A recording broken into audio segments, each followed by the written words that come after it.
How to get rid of eczema the natural way. I'm Alan Warnitz, a nutrition expert, and I've helped many people successfully eliminate eczema using safe, natural methods. Eczema is often treated with cortisone-based creams prescribed by dermatologists. While these may provide temporary relief, the condition frequently worsens when you stop using them. Many people find themselves cycling through doctors, creams, and advice, yet the eczema persists. Why is that? The root of the issue lies in the body's inability to produce sufficient cortisol naturally.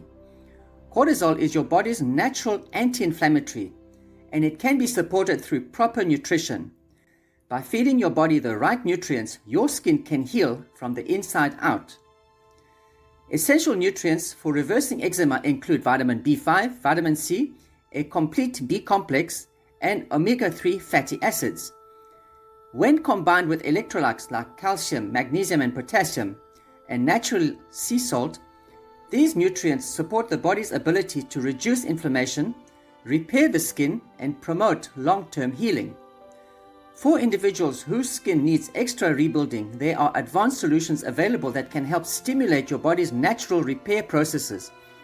These solutions are incredibly effective, and I'd love to share more about them during a free consultation. If you've been battling eczema for years and are tired of temporary fixes, take control of your health today. In just a few weeks, many of my clients have experienced a dramatic reduction in flare-ups, and within months their skin is clear and vibrant again. The key to lasting results is addressing eczema holistically, improving your diet, eliminating aggravating foods, and using targeted supplements. Book a free consultation today, and I'll guide you step by step on how to naturally reverse eczema and regain healthy skin. Together, we'll create a personalized plan that fits your unique needs and set you on the path to long-term wellness.